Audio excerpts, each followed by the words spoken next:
Bonjour. Notre projet d'écriture pour le puma aux yeux d'émeraude, l'idée c'est de faire une écriture qui soit un peu voisine, cousine du thème. Alors, par exemple, l'animal du roman, essentiellement c'est le puma. Donc les enfants peuvent choisir un autre animal, par exemple le tigre blanc, voilà.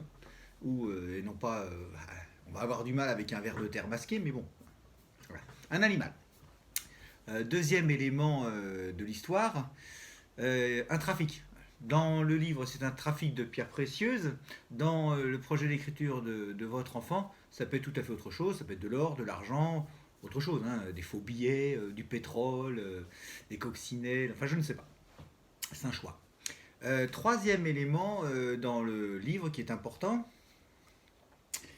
c'est le pays. Ça se passe en Colombie, pour le puma aux yeux d'émeraude, et pour le projet d'écriture de votre enfant, autant choisir un pays qu'il aime, un pays qu'il connaît, ou alors justement un pays qu'il ne connaît pas. Je parlais du tigre blanc, donc pourquoi pas la Sibérie. Ça peut être le tigre du Bengale, donc pourquoi pas l'Inde. Ça peut être un tout autre animal, hein, bien sûr. Dernier élément très important dans ce... Enfin, avant-dernier élément, pardon. Très important dans ce livre, c'est la météo qui est liée au pays.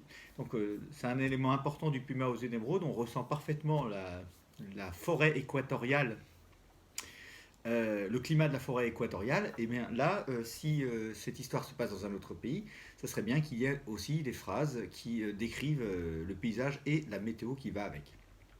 Et enfin, pour terminer, évidemment, le héros, Julio César, on peut parfaitement changer, ça peut être une fille, ça peut être, c'est un collégien, ça peut devenir un lycéen, ça peut devenir un élève de CM2, son ami Samuel, ça peut devenir une fille, ça peut être, c'est un enfant qui fait des études de sciences, ça peut être autre chose, puisque c'est l'enfant qui choisit. Voilà. Ça fera l'objet d'une sorte de concours d'écriture, j'en reparlerai davantage aux enfants demain. Voilà, c'est tout pour aujourd'hui. Donc voilà, ils peuvent commencer à y réfléchir, à imaginer, et on fera cette écriture à partir de la semaine prochaine, dès qu'on a fini nos fiches de lecture. Voilà, c'est tout pour ce soir.